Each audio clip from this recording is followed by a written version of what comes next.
was proven in court that there was no interference. Mike Pence, the responsible ultra-Orthodox world here in Israel, is reeling from the passing of our Gershon Edelstein, the biggest rabbi, the leader of the ultra-Orthodox here in Israel. He passed away at the age of 100 about an hour and a half ago. I will say this: he was very someone who stuck to his principles unwieldingly.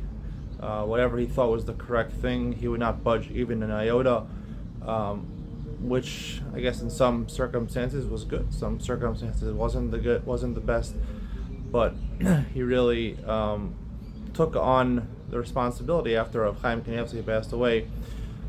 What I'm trying to think about is who is next in line to be the head of the Haredi and the ultra-Orthodox here in Israel.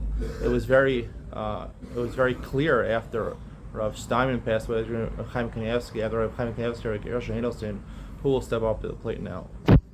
Donald Trump welcomed Tim Scott into the Republican primary race with open arms. He did not have any disparaging words to say to him like he did to Ron DeSantis, calling him Ron the Sanctimonious. According to Trump's team, they're actually very excited about the more competitors that enter the race, because they're right. Essentially, it's Trump versus anti-Trump, even within the Republican Party. Some people love Trump, some people hate Trump, and basically that's what the vote is going to come down to: Trump against anyone not Trump. And the more competitors he has in the primary, the more the vote will be divided between DeSantis, Scott. Mike Pence is supposed to announce his entry, even Chris Christie. So there's going to be 7 or 8 competitors. It'll definitely reduce Ron DeSantis' power. And I think the more people that enter as it's happening, I think pretty much gives Trump the advantage. I think he will definitely win. The Miami Heat punched their ticket to the NBA Finals last night. After giving up a 3-0 lead, they finally won Game 7. They'll be headed to Denver for Game 1. Denver is clearly the better team. They're an offensive juggernaut. Miami is really known for its defense. They've been pretty scrappy, pretty good defensively. They switch up between a man and zone a lot. My prediction for the series, if Denver wins the first 2 games, they're at home, I think Miami is done. I think if Miami's able to take 1 or 2 games on the road, which will be hard because they just went through a 7-game series. Denver is rested. They only played 4 games against the Los Angeles Lakers. If they can win one of those games on the road, I think they can make it a series. If they lose both, I think it'll be a quick 4 or 5 game series. If they can win 1 on the road, you never know. Jimmy Butler has been very clutch throughout the playoffs. They have a lot of role players. Tyler Hero is coming back, so I think if they win one of the first 2 games, they have a realistic chance of winning.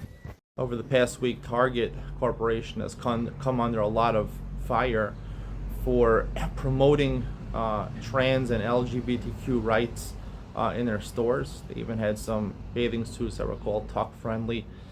There was a large protest by right-wing activists against this, calling for a boycott of Target stores. The share price of Target went down. They lost about $9 billion of market cap in about 1 week, which is a lot.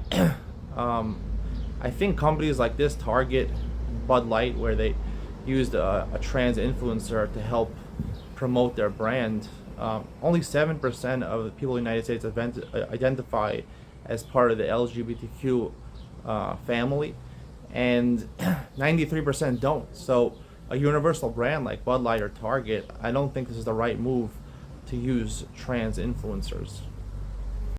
In a recent story, I saw that there's a company based out of Switzerland which is developing a plane which is a lot faster than the Concorde was.